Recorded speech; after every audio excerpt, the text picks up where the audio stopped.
Bánh mình nó cực kỳ xốp luôn á. Đây nè, cái độ đàn hồi của bánh nè, mê chưa? Xin chào cô bác anh chị và các bạn. Hôm nay mình chia sẻ món bánh bông lan. Bánh hôm nay thì mình làm không cần trứng, không cần sữa. Bánh cực kỳ xốp luôn, mà thơm lắm luôn á. Bánh này phù hợp cho cô bác anh chị nào đang ăn chay á. Mình làm bánh này ăn cũng rất là ngon luôn. Cô bác anh chị và các bạn xem thấy thích thì mình cùng làm nha. Nguyên liệu ở đây thì mình có 150g bột mì đa dụng, 100ml nước cam tươi á, mình vắt 2 trái cam, mình lấy 100ml nè, 80g đường, 4g bột baking powder, 40g dầu ăn, 40g nước lạnh, một tí xíu tinh chất vani để cho cái bánh của mình nó được thơm. Thành phần nguyên liệu thì mình sẽ để bên dưới video trong phần mô tả để cho cô bác anh chị dễ chuẩn bị nha. Trước tiên thì mình sẽ đi mở lò nướng lên để cho lò nướng của mình nó nóng trước 10 phút. Mình mở 180 độ C nha. Mình mở 2 lửa. Mình mở cho nó nóng trước 10 phút đi. Mình có 100ml nước cam, 80g đường. Mình khuấy cho đường này nó tan ra. Tiếp theo thì mình sẽ cho 40ml dầu ăn. Nếu như cô bác thích cái bánh nó mềm xốp hơn nữa thì mình cho 50g dầu ăn cũng được nha. Mình khuấy ra vậy nè, để cho cái phần dầu ăn mình không có còn thấy nổi lên trên mặt nước cam là được nha. Mình sẽ gây 150g bột mì đa dụng vô.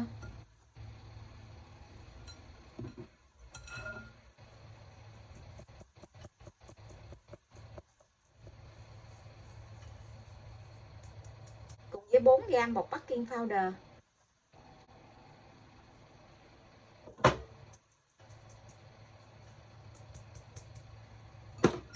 Mình trộn lên cho tất cả cái hỗn hợp này nó đều lại để không còn thấy cái bột khô nữa là được.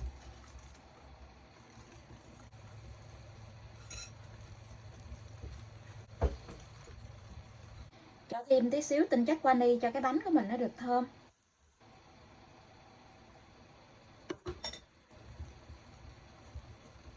Sau cùng thì mình sẽ cho 40ml nước lạnh vô.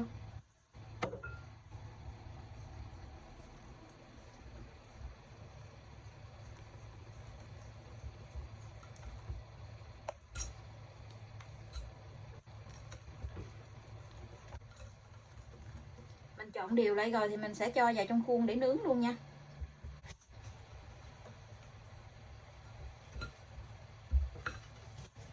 Mình sẽ nướng cái khuôn tròn, khuôn đáy gời 16. Ở bên dưới thì mình lót miếng giấy nến, còn xung quanh đó thì mình không có tha dầu, mình để nguyên vậy luôn. Mình cho tất cả cái phần bột này vô.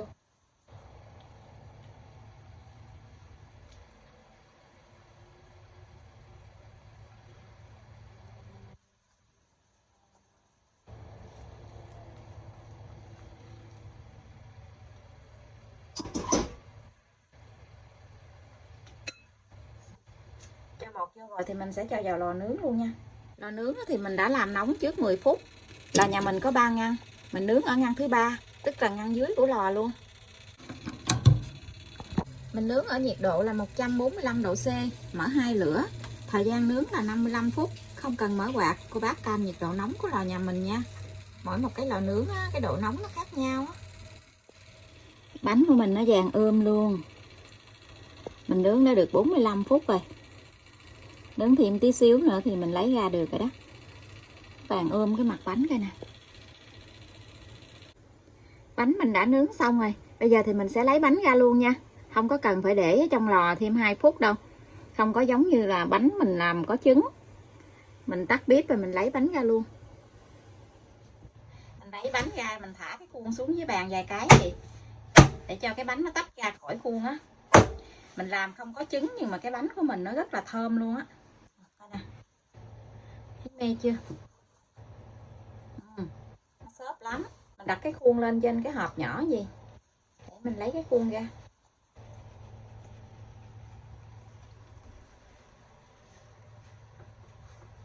Wow, cái bánh ngon quá chừng luôn.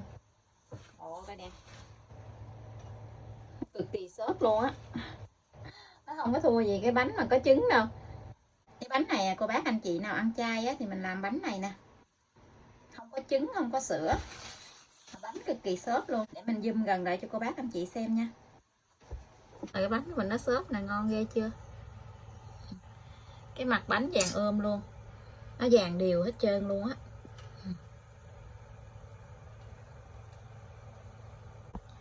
Bánh mình đã nguội rồi, bây giờ thì mình sẽ cắt bánh ra nha. Mình để nãy giờ mà nó không có bị thắt eo xuống nè. Ngon ghê chưa.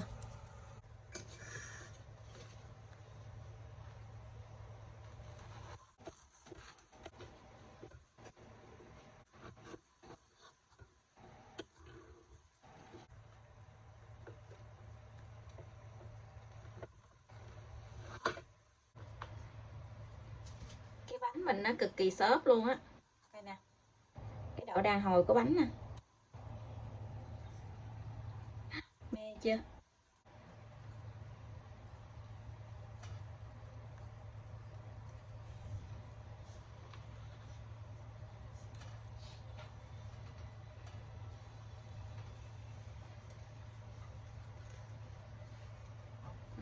Nó rất là ngon luôn á. Ăn cái bánh này không có phát hiện ra là không có trứng, giống như cái bánh bông lan mình làm có trứng luôn á. Nó rất là thơm luôn. Nó ngon xuất sắc luôn á. Bánh này á, cô bác anh chị ăn chay á, mình làm bánh này ăn nè, tại vì không có trứng cũng không có sữa luôn. Mình làm nước cam á, cái màu bánh nó rất là đẹp luôn á. Bây giờ thì mình xin chào tạm biệt, hẹn cô bác anh chị và các bạn lại video tiếp theo. Cảm ơn cô bác anh chị và các bạn đã xem video của mình. Xin chào và hẹn gặp lại video kỳ tới.